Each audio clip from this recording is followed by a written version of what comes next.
All right, it is leg day number 2, which is my lesser preferred leg day, mostly because it's newer, doing some experimental movements. Nothing like weird, but just trying out some different movements. So yeah, subject to change. Kind of a dead Wednesday currently. We're warming up still. Did a little bit of rolling earlier. Now doing some dynamic stretches. Go.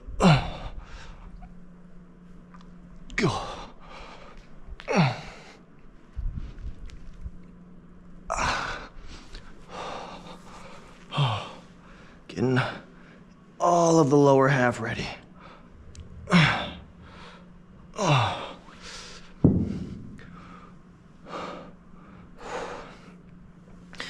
Warm-ups are extremely important. Don't listen to anybody who says otherwise, because they're being goofballs.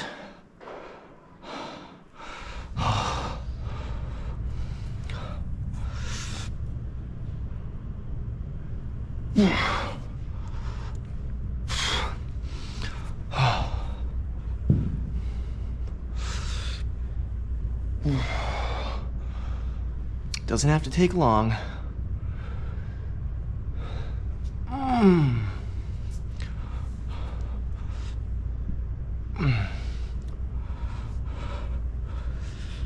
But you know what will take long is, or longer, for sure, is if you end up hurting yourself because you didn't warm up.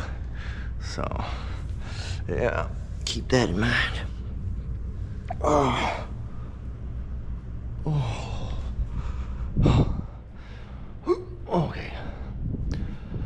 One more, we'll go around. Whoop.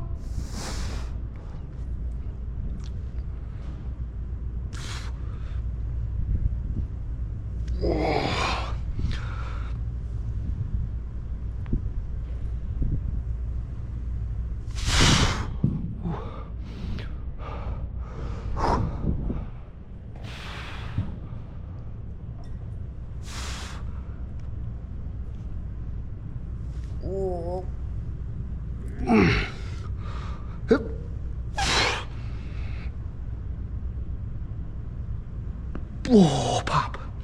Hope you heard that. Okay.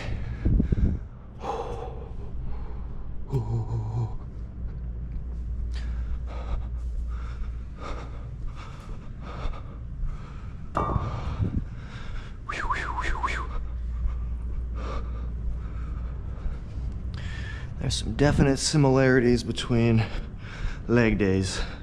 Start back here in the leg machine section, and we get the hips going on the adduction abduction, but it's less about really maximizing the movements, I guess you could say. So we don't go quite as hard on them as what I'm trying to say. And then same thing kind of goes for, we do some leg extension and some single leg hamstring curls, mostly to get the quads and the hamstrings going, because we're going to do a little bit more compounds today. But the compounds we do, there's methods to the madness, of course. So the squat is one of my compounds, but it's on the Smith machine, and it's a little bit more quad dominant because I have my feet together. So that's my main quad movement, outside of lighting them up with the leg extension, which leg extension might be my favorite, to be honest, for the quad's sake. And then we also do a deficit hex bar deadlift, but that one we only do for one round because we also are going to be doing some Smith machine good mornings for the posterior chain. The deadlift is mostly because I love deadlifts and I want to keep my strength in some capacity there. It's not really a bodybuilder deadlift in all the ways, but it'll have great carryover. Hey, how's it going? Hey. Just talking to myself over here. I figured. Hey. It's okay, I talk to myself a lot with my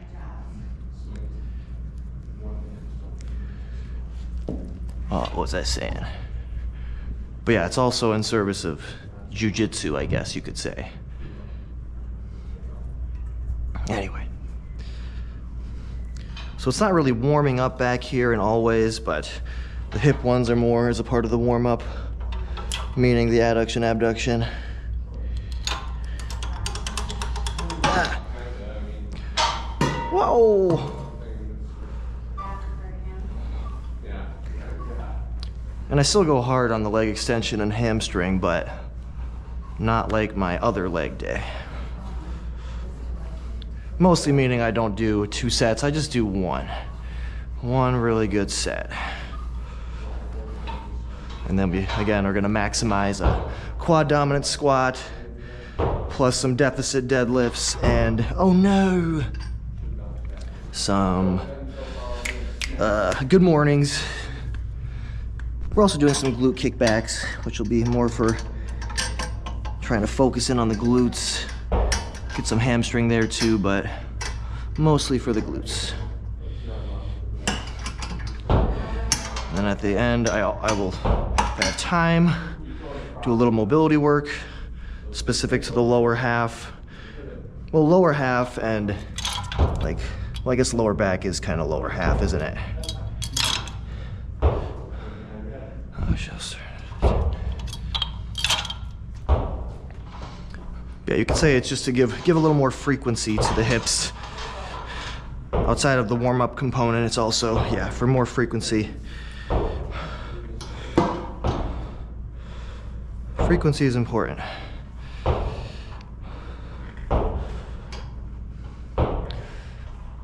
Yeah, personally, my training philosophies come around a lot on focusing in more on intensity and frequency over total volume. And that means, so intensity is how hard you're training in a given set. Volume is basically the total amount of sets. And then frequency is how often you're doing it throughout your week. So that's the way you look at it.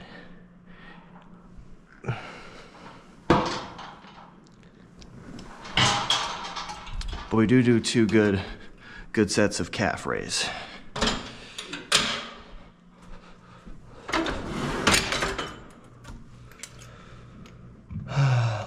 200 to start.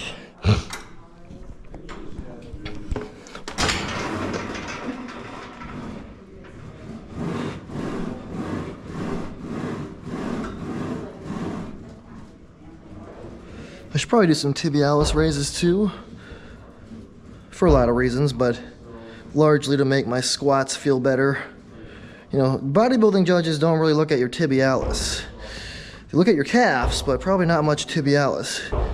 That does not mean it shouldn't be trained.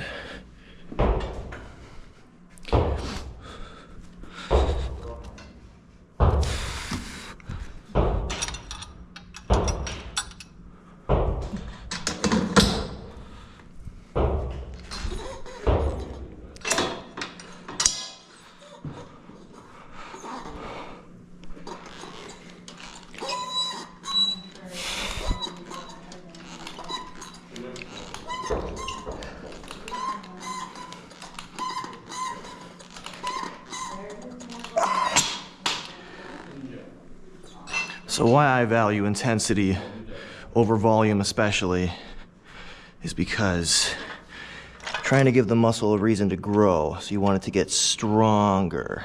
And volume isn't really a great way to achieve that.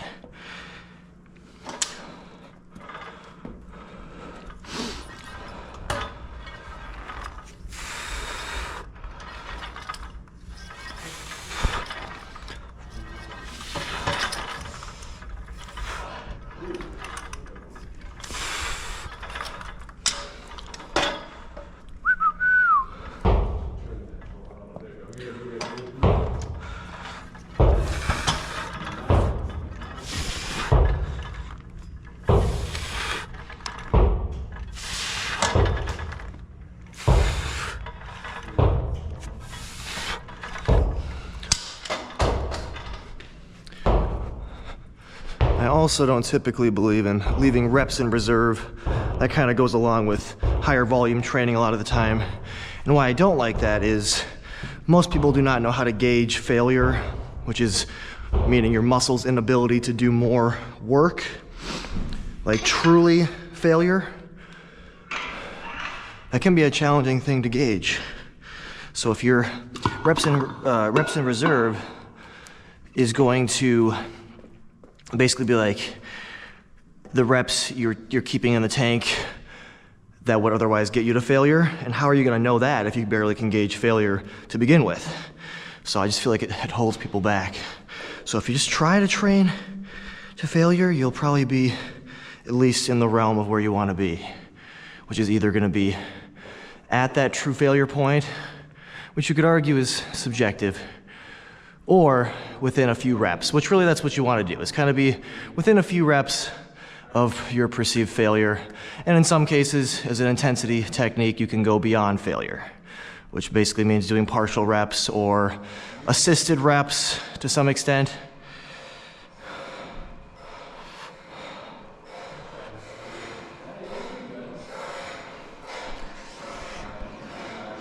So yeah, tibialis right here. This machine here is just for that, but it's very useful. Great for knee health and ankle health, because what you're training basically ties into your knee, and it helps to take impact otherwise. All right. I'm gonna have to pee here in a second.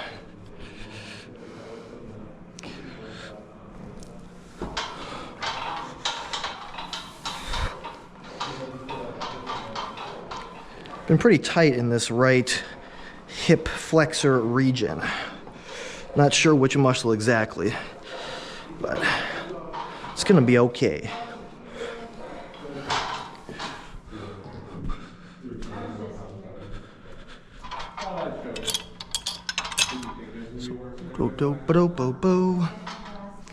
So it might seem like I'm doing a lot of volume, but again, a lot of these sets are warm-up sets.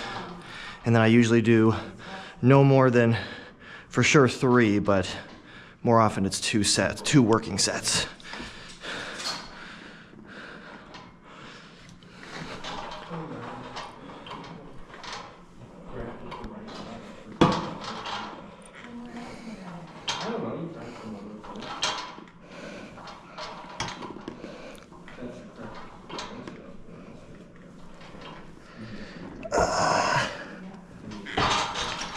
Hips are already feeling better. Hold on a second.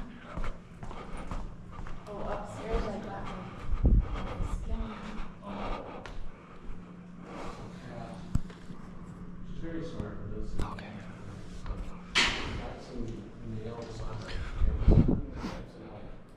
Basically super cool. Did that. Ripped out.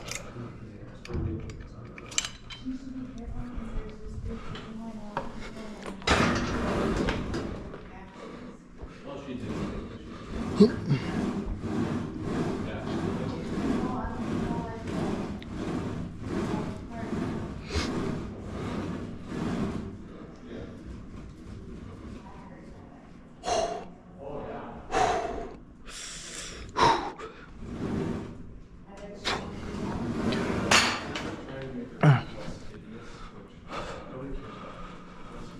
Let's go 200. Skip ahead a little bit. I don't think we need to do 150.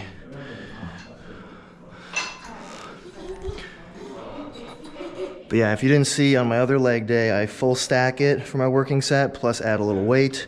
But for today, I'm just gonna full stack it without the additional weight.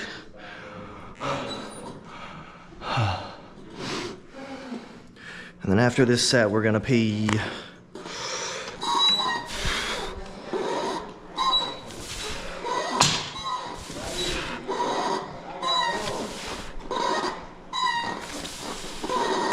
Okay, tinkle time. Be right back. And we're back. And not to go on and on about volume versus intensity, but the thing is, it's very much an accepted, I guess, notion that progressive overload is how you build muscle, which means getting stronger over time. And it's not micro tears on the muscle that makes it bigger, it's the actual tension on the muscle, the mechanical tension. So anyway, we're trying to get stronger, and that means you're just observing, you know, a certain amount of sets, a certain amount of exercises each week, and how you're progressing on those movements over time. And again, that's not really something. The volume approach to me makes more sense if you're believing that micro tears are the thing that is going to cause the growth. But that is not the way it is.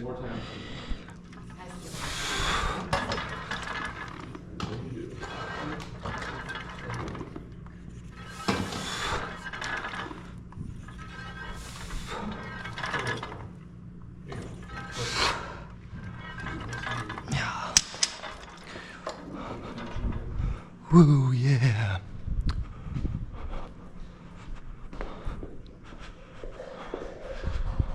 And this is also not to say that you can't build muscle with focusing more on volume as opposed to intensity, but just with all I've learned over the years, it is what makes the most sense.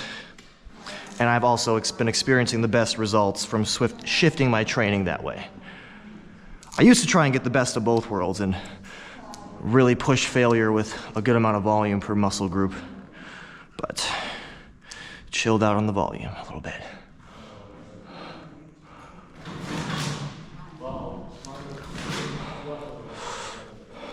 Hi, David. Hi. What you got there, Buster? Chicken noodle soup. Chicken noodle soup. I'm sick. Ay-ya. Oh. Yeah.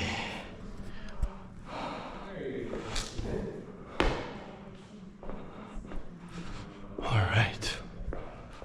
Plus, she's this big, how big of a wound did she have? Actually, I'd missed one hip warm up I wanted to do. My figure 4 split squats. Always do some kind of figure 4 as part of your warm up. Trust me in that. Especially if it's a lower body day.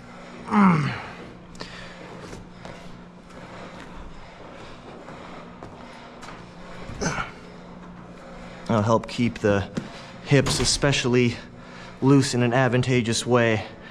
You don't want tight glutes in regards to your lower back, because the glutes really help that lower back do its thing.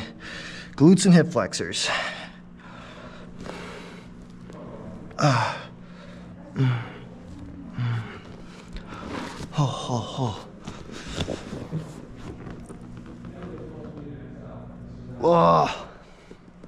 Oh, okay.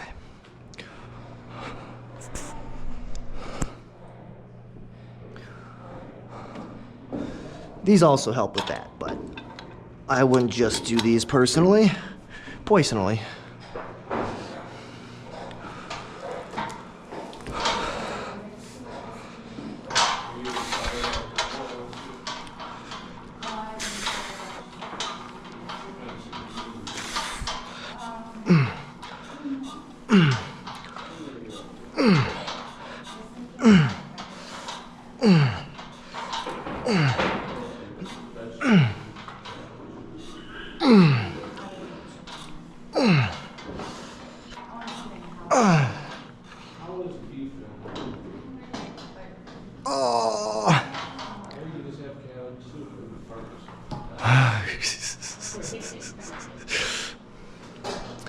We were just talking about beef. I like beef. Beef is a superfood, I tell you what.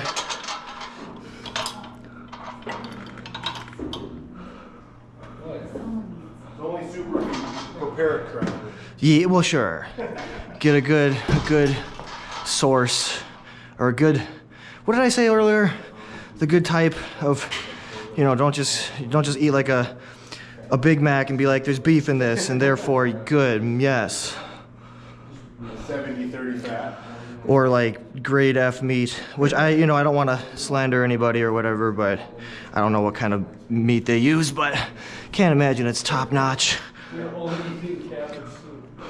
fillers. Yeah. Gym mats and stuff.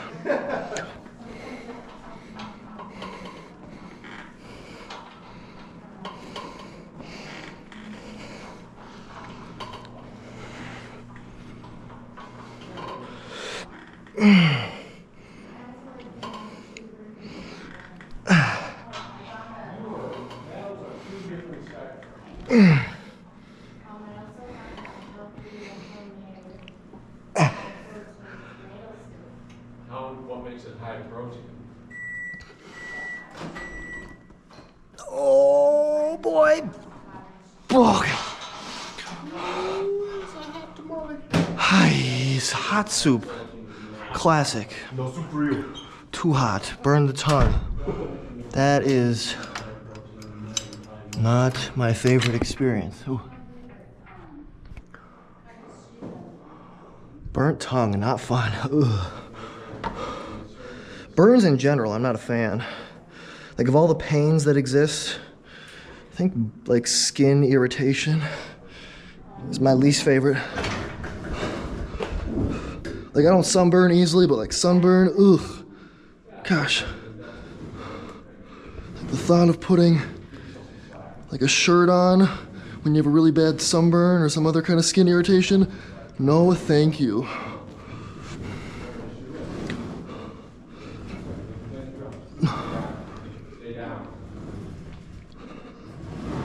I think we're gonna try adding a 45 pound to this today. All right, so yeah, next up is 250, I guess. So we're gonna get crazy.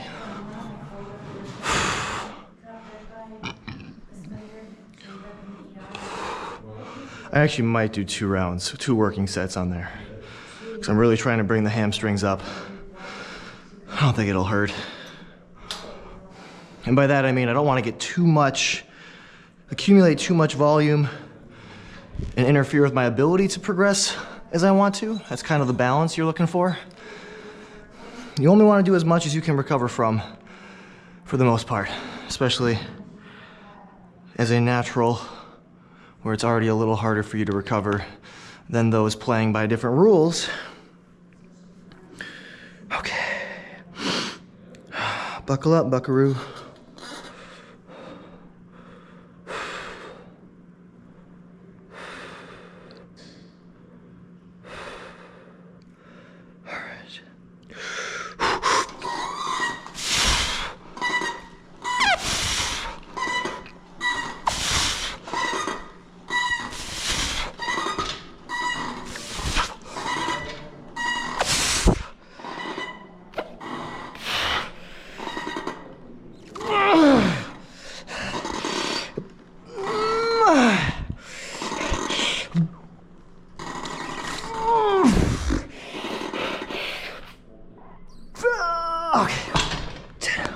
Yo, oh my God.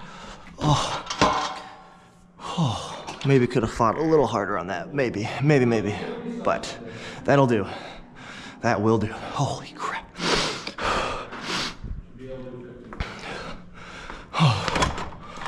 I'm happy that I can get at least 10 on there, full stacked at this point. That's the thing. My strategy is not rocket science. It's actually pretty straightforward. I don't really even track things meticulously.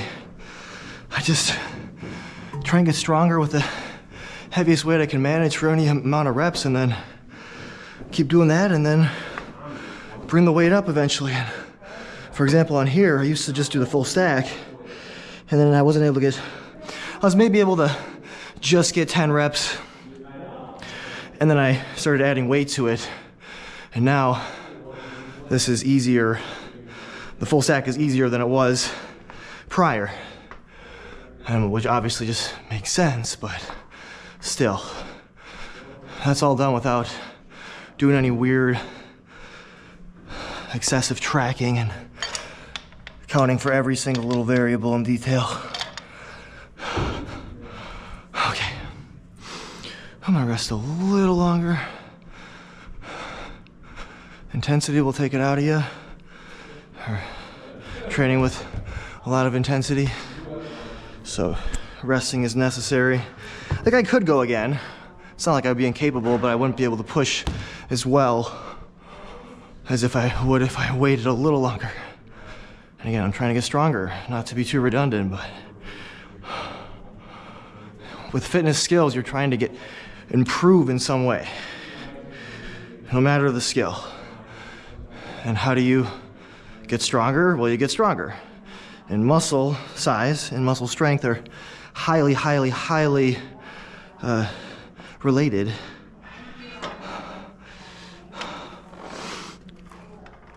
All right, let's see, baby. Ooh.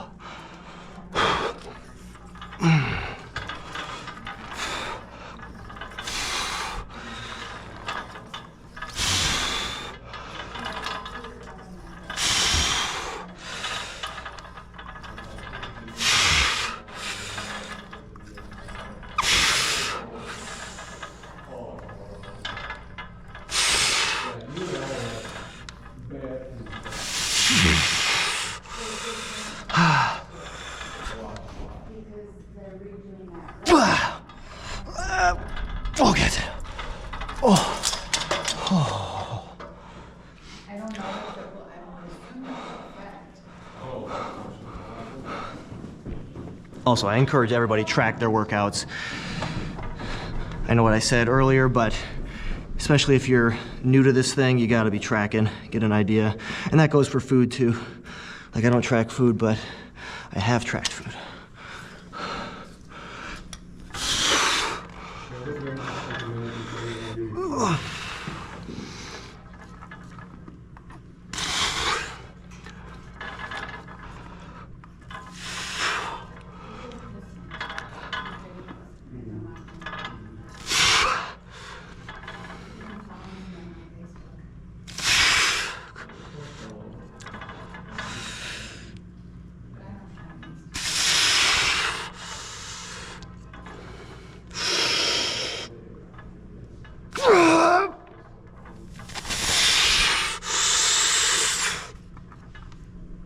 That's it, yeah. Oh, about to tear off the bone. Whoa. Oh my. Wow, wow, wow. Okay. Get these calf raises going.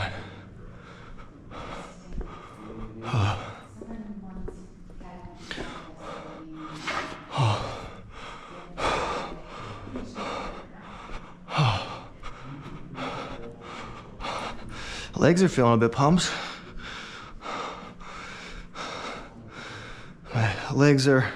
Inner legs are rubbing together more than they would usually be.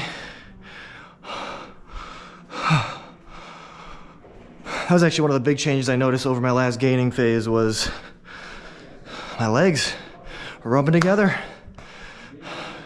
Coach Tom used to have pretty small legs, and they're not big by any means. Definitely overshadowed by my upper body. And that's in part because I used to half-ass, not really half-ass my leg days, but definitely more so than my upper days. Wouldn't give them as much attention. But to go along with that, I was also less of a bodybuilder purely and more of fitness across the board. So I do a lot of running and biking and rollerblading. So that would definitely interfere with the leg training.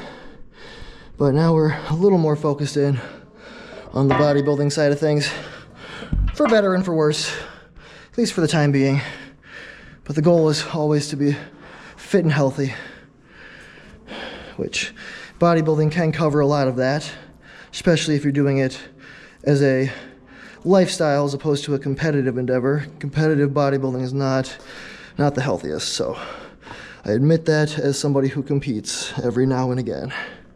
Okay, this is the first time with 440 on here. No, 445, I meant.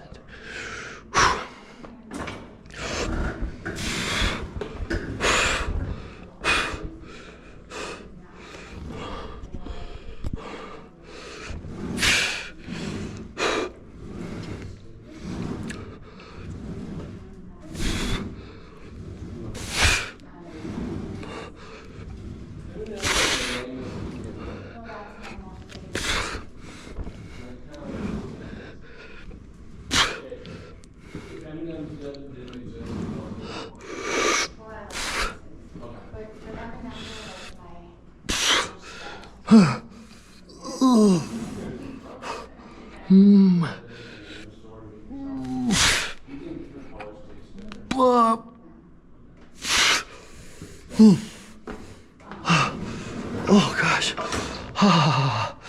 So yeah, in general, I'm not trying to get more than 10 reps on a movement. That doesn't mean I stop myself at 10, But if I'm able to get more than 10, that means it's too light for what I'm trying to do. Try and go more like 4 to 8. Oh, like, I'm not mad that I got more than 8 here. Means I got strong calves, I bet. Okay. One more. Then off to the squats and deadlifts. Which, in general, I think it's best to probably put your compound work first and then your isolations later, but bodybuilding, a little bit different rules there. And really, you don't even have to do a lot of compounds as a bodybuilder, technically.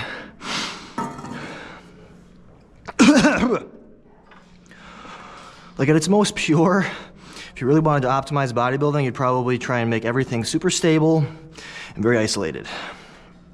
But you still gotta bring the intensity. You can't hack your way just because you're doing an exercise a certain way. You have to actually be bringing it. All right, we're gonna keep the weight the same and see what happens. Oh boy.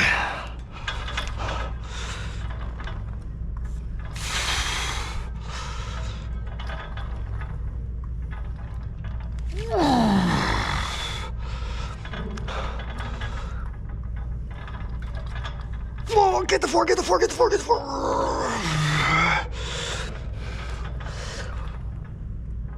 That's it. Oh man. Maybe could have fought for a little bit more of a final rep there, but don't think I would have completed the rep.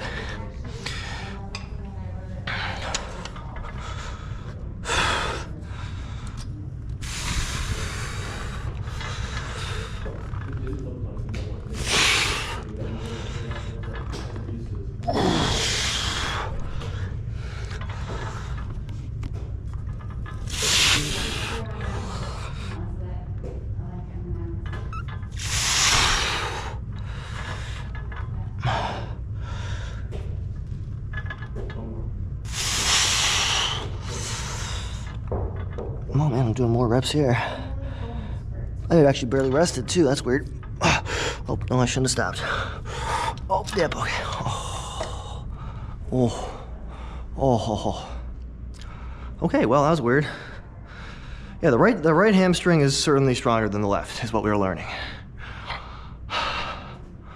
That's what a unilateral movement will teach you, is which side of your body is stronger. Which is totally normal to be a little stronger on one side versus the other.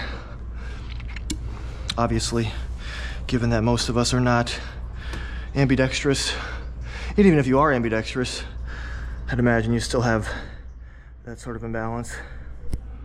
As long as it's not too imbalanced. And what is too imbalanced, you'd probably know.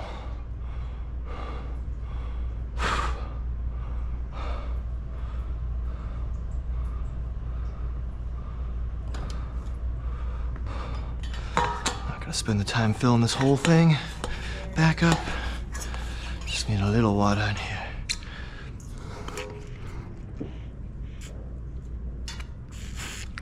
And in a sense, of course, we got a fair amount of reps at this weight. We're doing it again.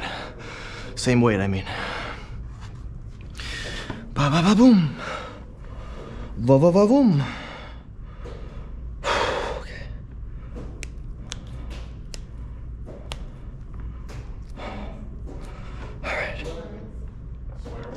In 3, 2, 1.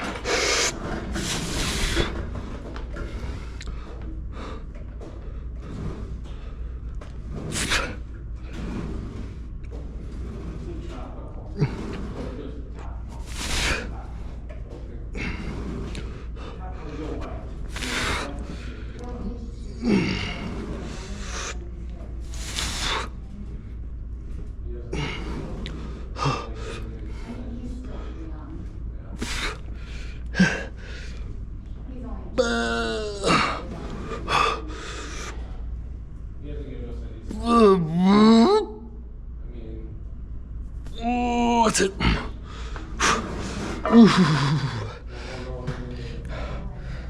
A small movement, but a furious one. Oh, okay.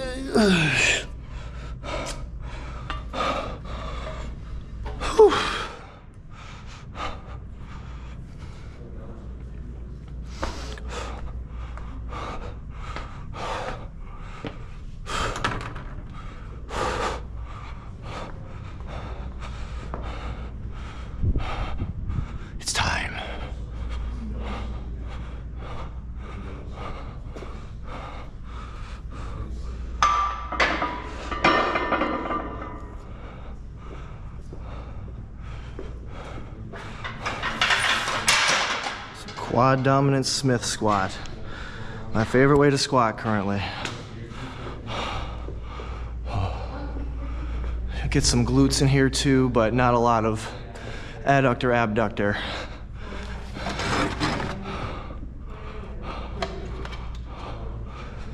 Waka, waka, waka.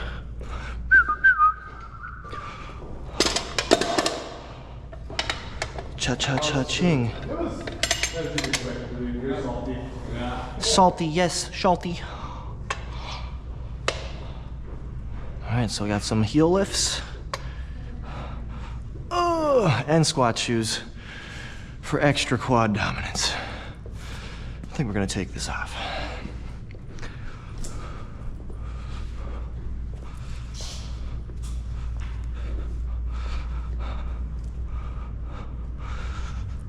Ooh yeah. Ooh, yeah. Ooh yeah, honey child.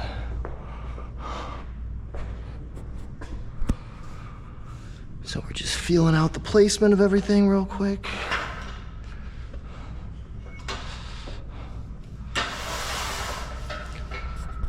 Feels good.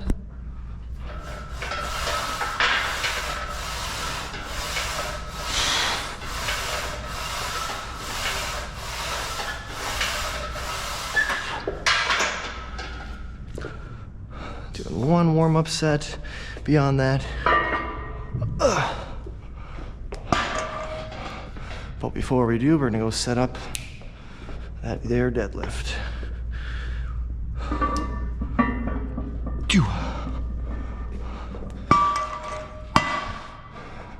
And we make our deficit out of bumper plates and one iron plate.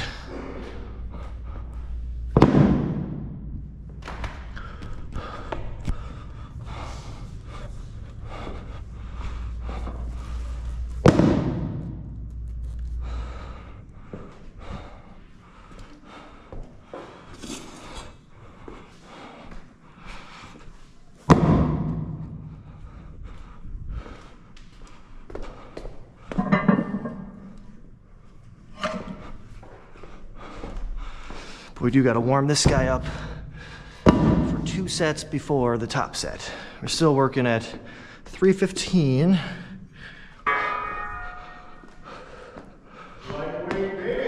Yeah! Yeah!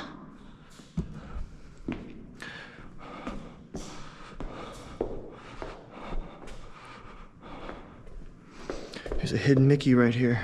You see it? Ignore that bottom part, but then yeah, hidden Mickey. If you know, you know. But yeah, we have, this is, not sure exactly how tall of a deficit, but at least close to a foot. And then we got the deficit handles as well. So a lot of range of motion, a lot of function.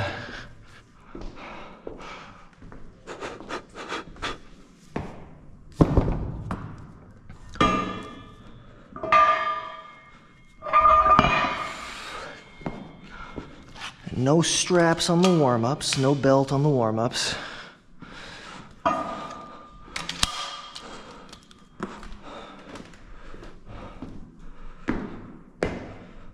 Look how tall I am. Oh. This is what it'd be like to be about 6'8", I think. Actually taller, because we're also on the deadlift platform. So I gotta reach below the floor to pick this guy up. Keeping the legs pretty straight on this too. I might even bring the feet a little closer.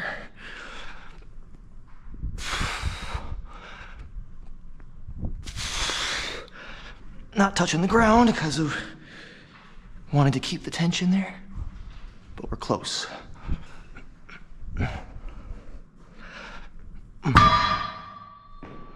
Glutes and hams.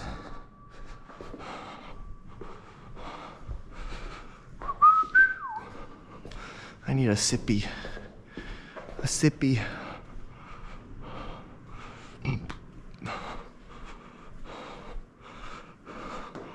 Oh, I thought I left that tape there for a second. I'm like, when did I do that? No, that's not working experience. Mm-hmm.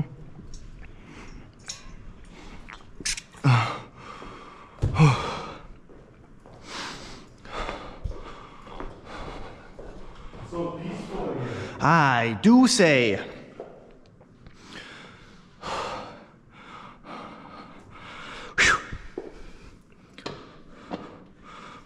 You really need to get hyped for a warm-up set, but.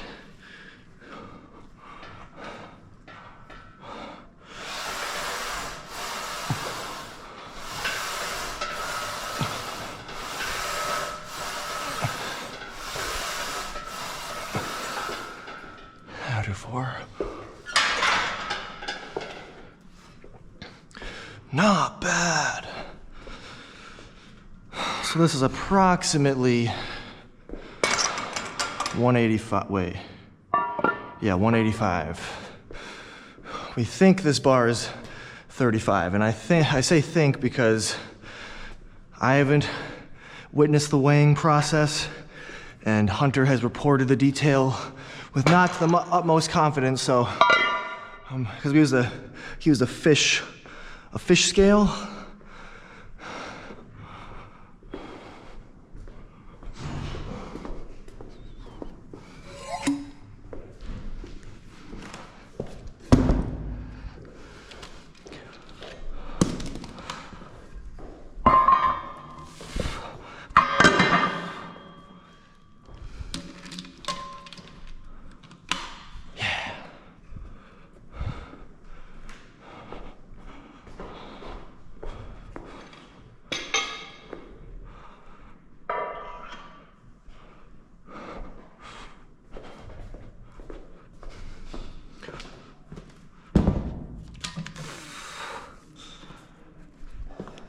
I think we'll have time to do our mobility at the end here.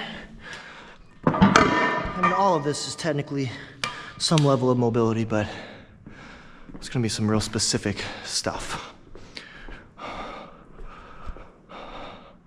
Oh, what am I doing?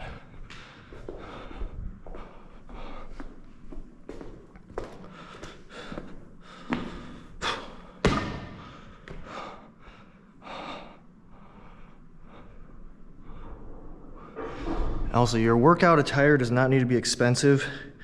These pants are probably the most expensive thing I'm wearing, even though they're not that expensive. I don't remember exactly how much, but this is a at least 15-year-old shirt. And then this is just a nothing, whatever, maybe $15 shirt. Yeah. Got these squat shoes on Marketplace, Facebook Marketplace for, I think, 25 bucks, which is insane. Like insanely good, I mean. I got them a while ago and they've served me well, so no athlete's foot or anything like that. They've been broken in.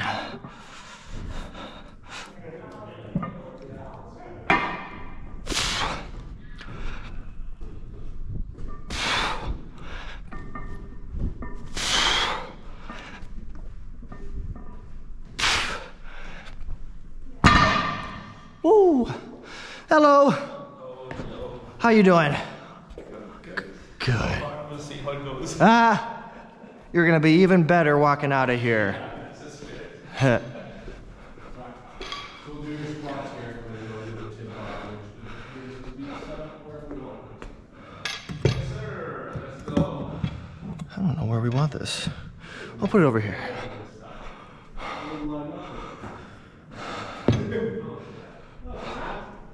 Well, now you're off to the left. There. I have a feeling those deadlifts are gonna be gnarly today. I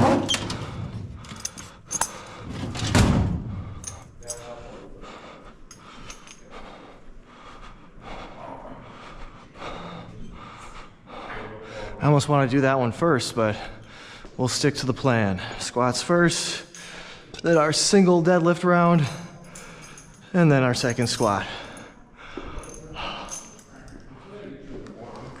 And then I probably gotta pee again. Probably.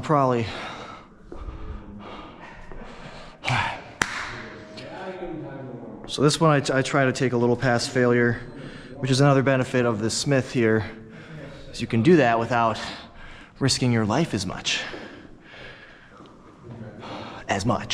No.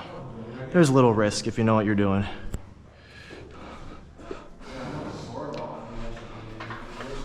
Okay.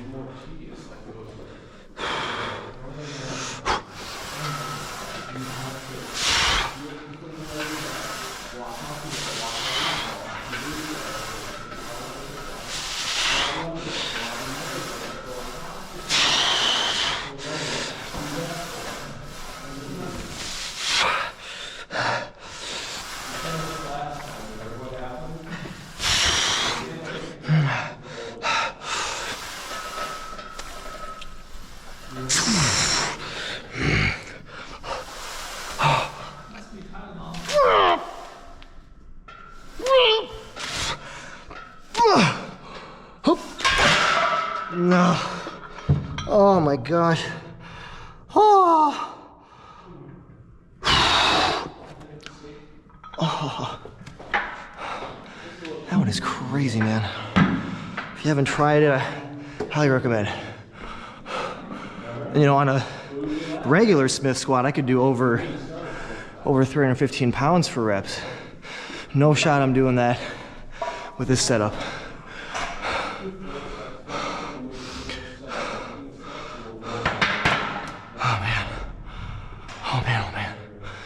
I gotta recover after that one.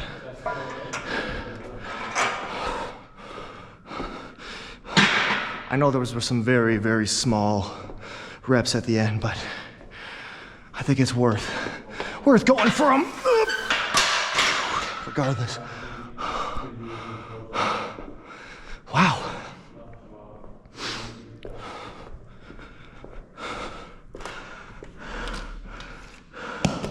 It's like the closest thing we have here to a pendulum squat almost.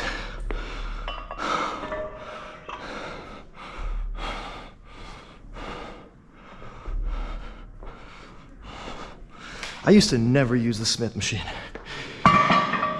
And over the last year or so, it's become one of my favorite machines, or just pieces of equipment, period.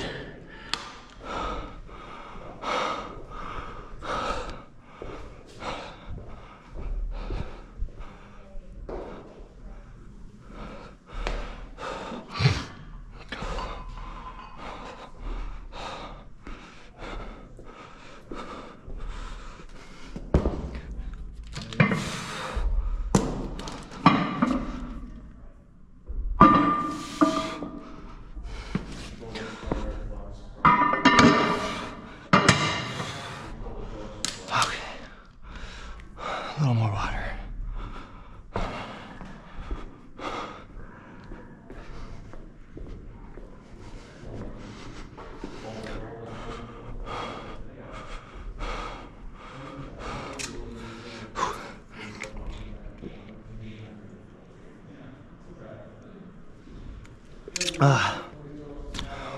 Woo.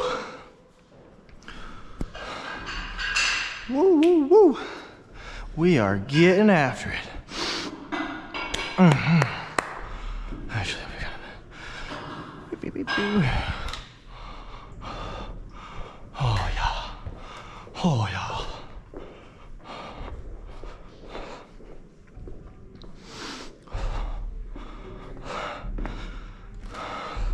So the most I've done on a hex bar, and this was with the raised handles, not the deficit ones, or with any deficit whatsoever. So regular hex bar was 500 for 11.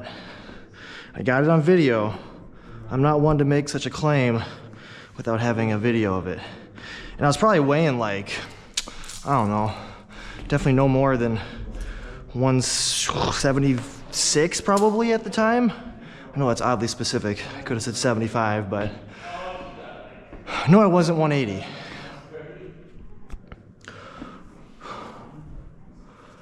Oh, man.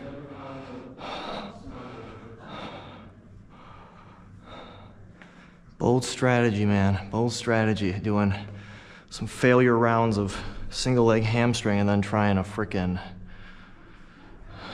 deficit deadlift.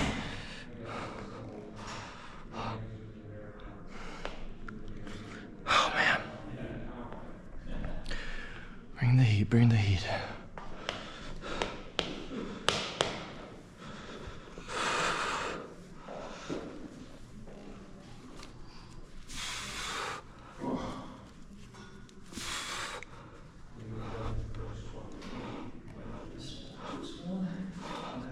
Well, you certainly spoke too soon, you didn't want to wrap.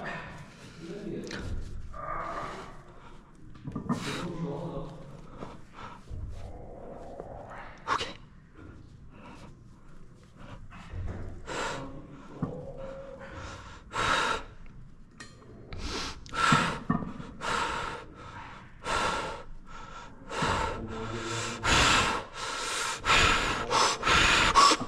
Oops. Hands are not well placed on there. Yes, literally should have spoken. It's not all right. What is fine? That's all fine each. That's probably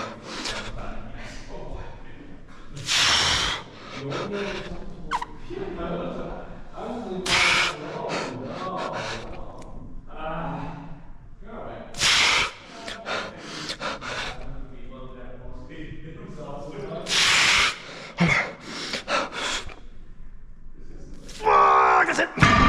Oh, I really thought I had that. Oh, God. Oh, boy. I almost crushed my teeth in my mouth,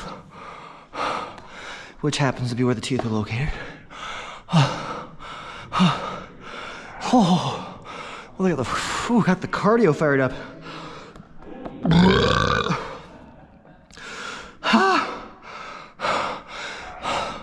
Good gravy. Wow. That was a sad. I felt that.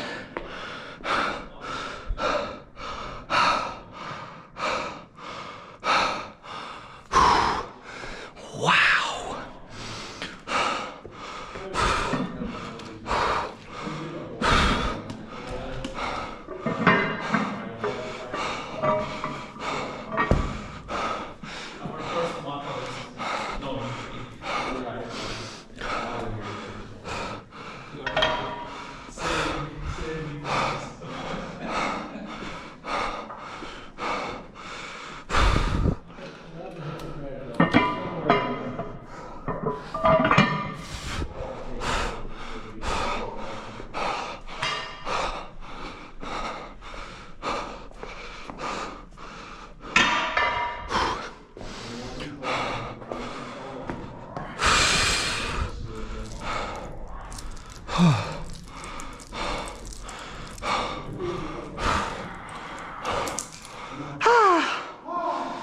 Pretty sure that was one more rep than last week, though. Pretty sure.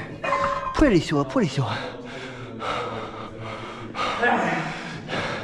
If you didn't see the first video in this series, you wouldn't know that I had a mishap with the first round of filming. So I lost the footage of the first week, and that includes the leg day and all that knowledge, which is a reason to track on like paper or in your phone or whatever, your app. But it'll be fine. I'll remember. That was about 7.5. Do you count half reps when you track? Comment below. Whoa, what's he doing?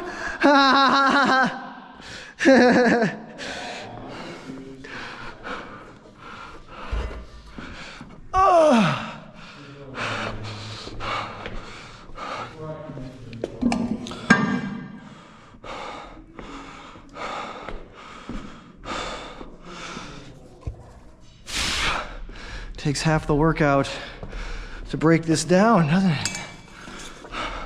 Still worth it. That's a good set. That was a really good set.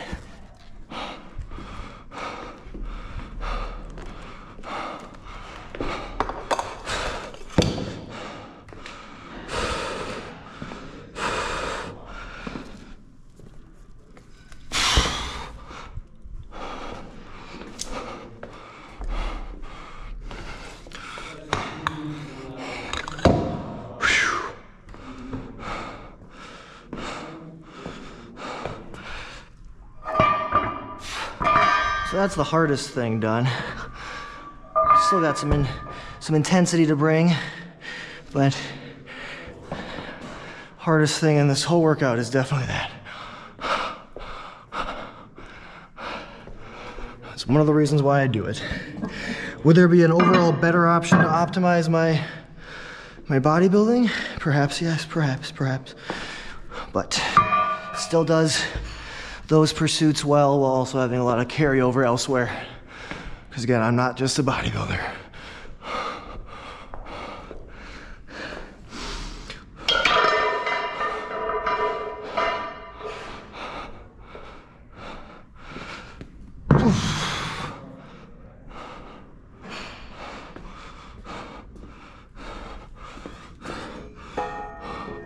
Ooh.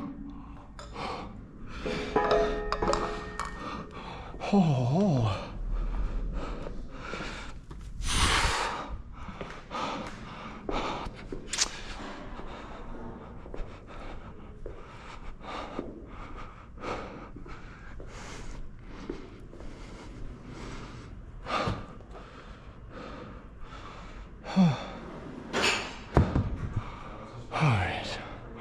I'll probably do a little heavier than this.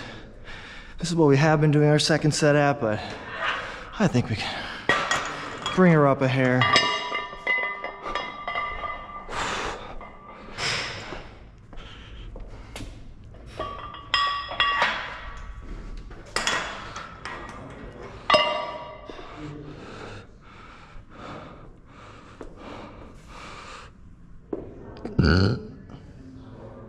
I think Cece's here. Oh boy. You gotta meet Cece. It's one of our lovely renters.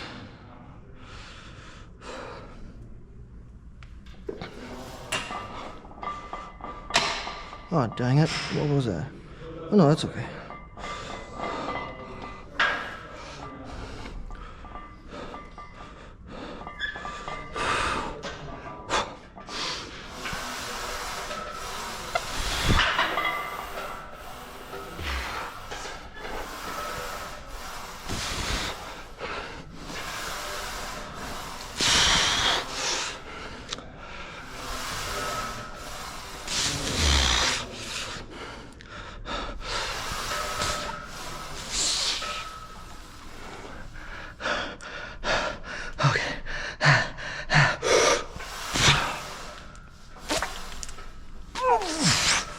Oh God, I think it's gonna be in there.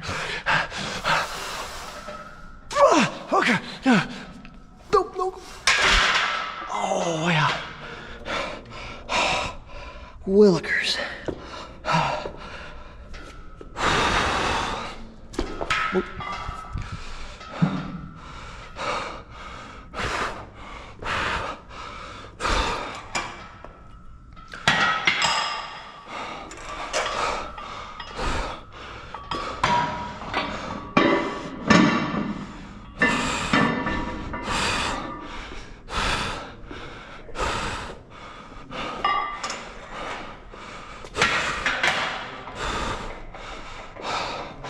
I don't have to pee as bad anymore. Maybe I wet myself. I don't know.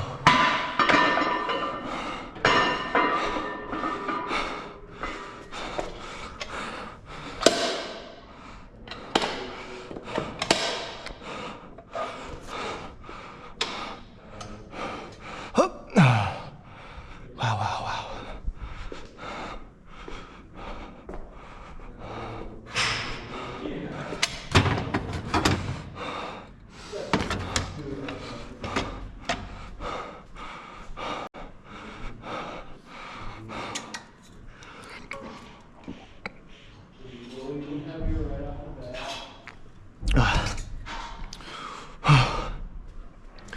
So you don't need our squat shoes anymore. There we go.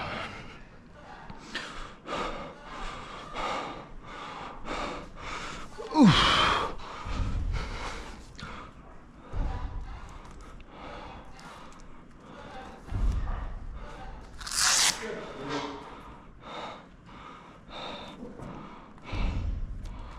Do a plank right there. Doesn't feel like much. No. Whoopsie. Oh.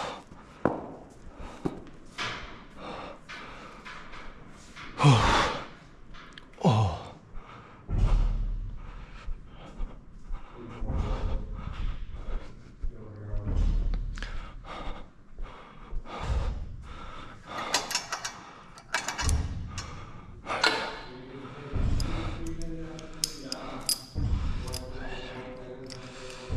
Is that right?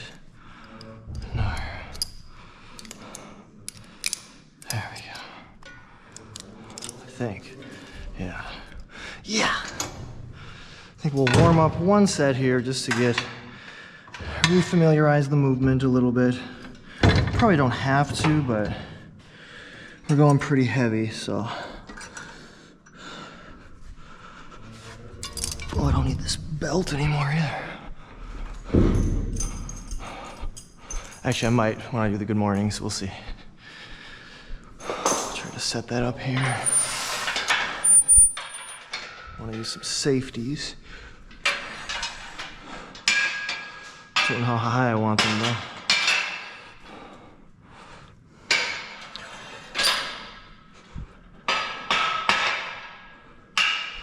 Might be a little too high.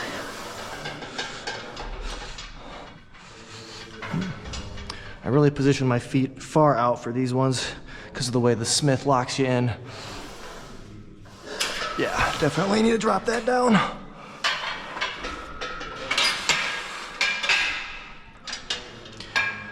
So for a long time in the fitness space, at least online, a lot of the science was being, or what am I trying to say? A lot of the science was pointing towards full range of motion being the best for muscle growth. And I train with full range of motion for the most part, but we've since discovered that that's not really true. It's more, again, about the overall tension on the muscle and the full range of motion talk, as well as just how much more growth you get out of the lengthening of the muscle as opposed to the shortening. All that is, it comes around, comes and it goes. Again, at the end of the day, getting stronger is what's most important. But the caveat is, again, I train with full range of motion, but that's more for the sake of my joints and joint health, as well as to keep things as consistent as I can and make sure that I'm not cheating any movement. So then it's if I do a squat, if I can say, as if anybody really cares, but if I do a squat and I say I can get X amount of weight for X amount of reps, I'm not talking about any partial reps. I'm talking about full range, ass to grass, cannot go any deeper.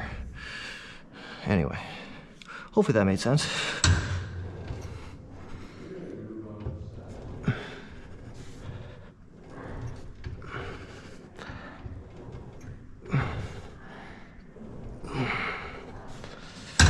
Yeah, that's gonna be heavy because we're going to 60 on this one.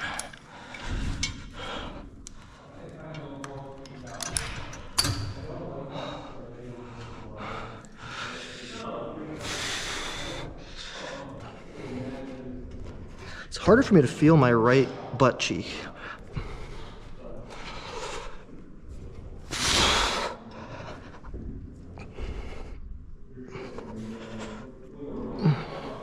Hold it back here for a second.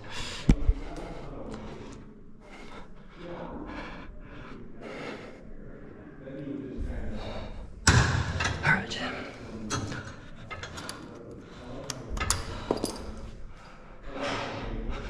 So this is one of our experimental things here. I haven't done a lot of good mornings, but I want to hit the hamstrings a lot in regards to not just how the knee comes into play, but how the hips come into play. Because that's what you got to kind of look at with muscles. Like, what are they capable of doing? And then how are you training those capabilities? Oh. Which is why I do the squat that I do, is because that involves some hips as opposed to just the knees as with the leg extension.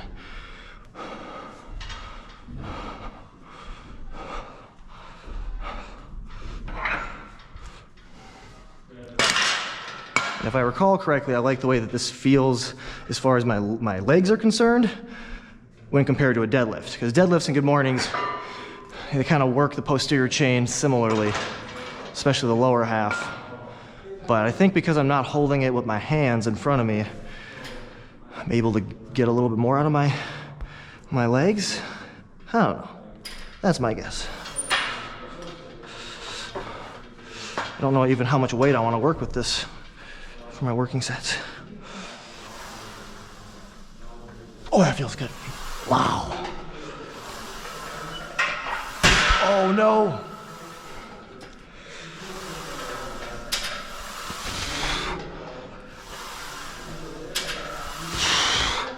Closer.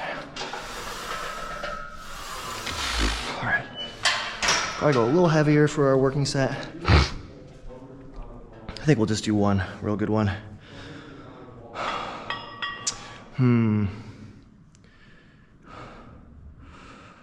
You know what?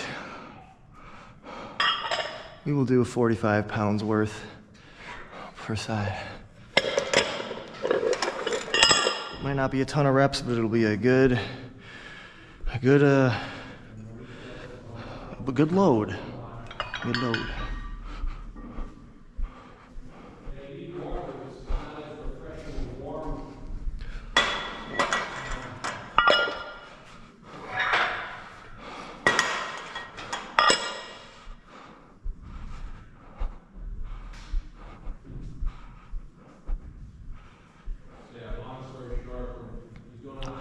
But yeah, so I was saying some of your hamstrings work to flex the knee, and some of them work to extend the hips. So, and same goes for the quads. Some of them work more in regards to the knee extension, and some work more with the hip flexion and extension. So, anyway, all the muscles, all the functions.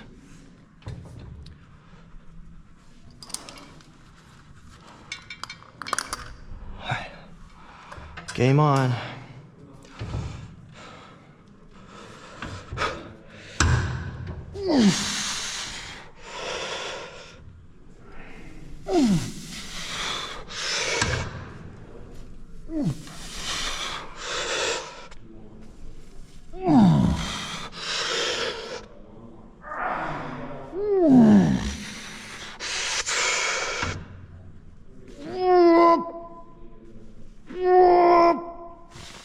Okay.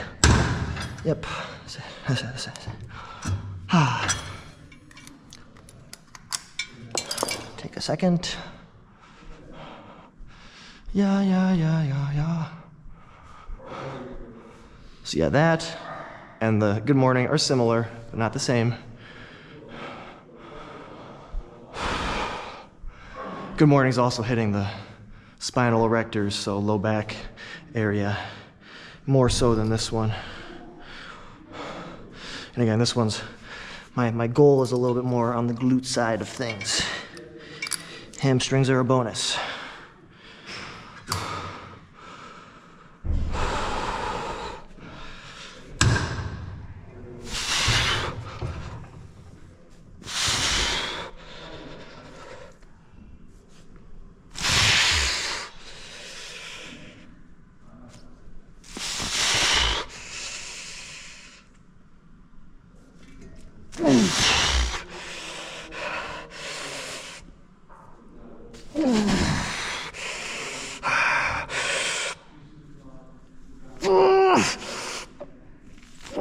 Okay.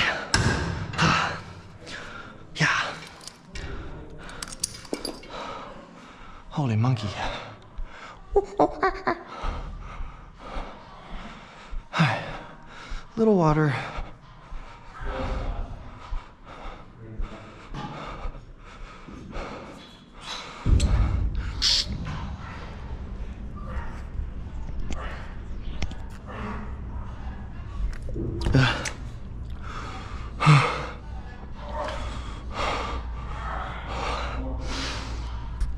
Didn't realize where this GoPro was pointing for a second.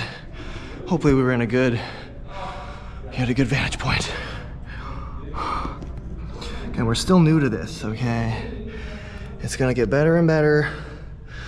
You know, it's an experiment. I think it'll be a successful one, but still an experiment.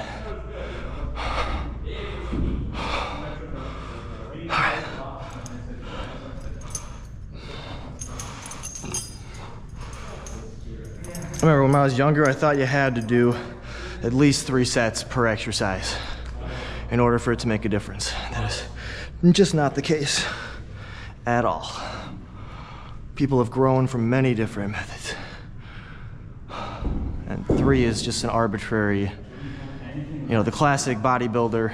3 sets of 8, wait, yeah, 3 sets of 8 to 12 reps. That's like the classic bodybuilder range there, which is not, well, classic for my generation, we'll say, which is not that, doesn't have, it's not magical.